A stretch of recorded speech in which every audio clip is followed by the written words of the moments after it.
एक फ़कीर था जो रास्ते के किनारे बैठता और वह बीच बीच में बोलता, जो चाहोगे सो पाओगे, जो चाहोगे सो पाओगे।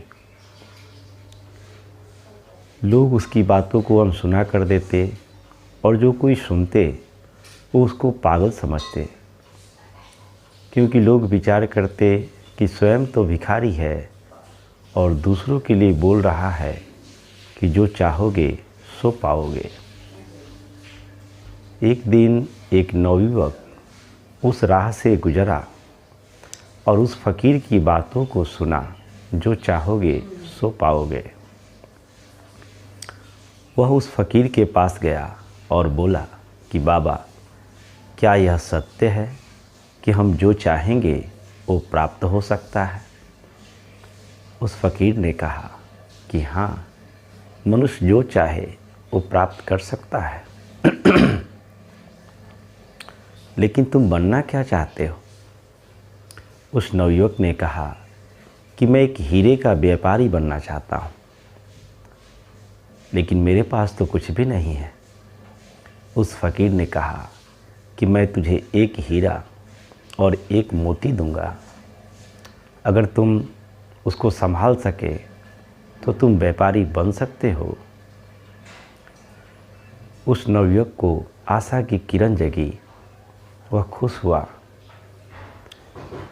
उसकी हथेली को अपनी हथेली में लेते हुए फ़कीर उसकी मुट्ठी को बांधते हुए बोला कि समय अनमोल हीरा है।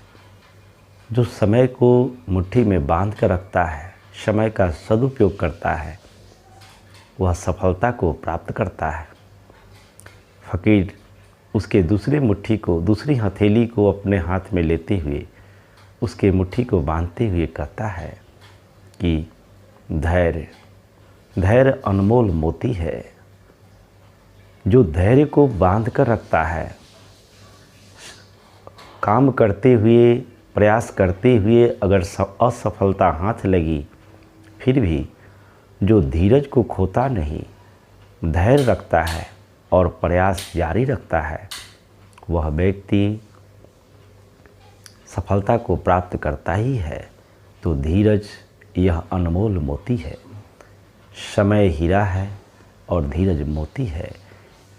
समय और धीरज को जो कभी नहीं खोता, वह जो चाहे सो पा सकता है। उस नवयुवक को 2 मंत्र मिल गए। वह वहाँ से चला। एक जौहरी के यहाँ काम करना शुरू कर दिया।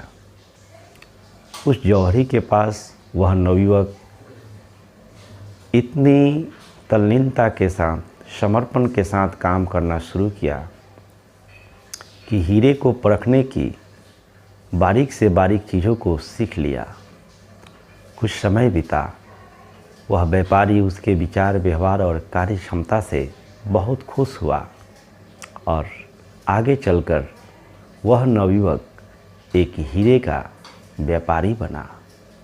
मित्रों, वास्तव में मनुष्य जो चाहे वो पा सकता है, इसमें ज़रा भी संदेह नहीं है। समय को जो पहचान लिया और कार्य करते हुए जो धैर्य को नहीं खोता, उसके लिए इस संसार में कुछ भी दुर्लभ नहीं है। इन्हीं शब्दों के साथ आज की वाणी को विराम देंगे। आप सबका मंगल हो, सबका कल्याण हो, सबका भला हो।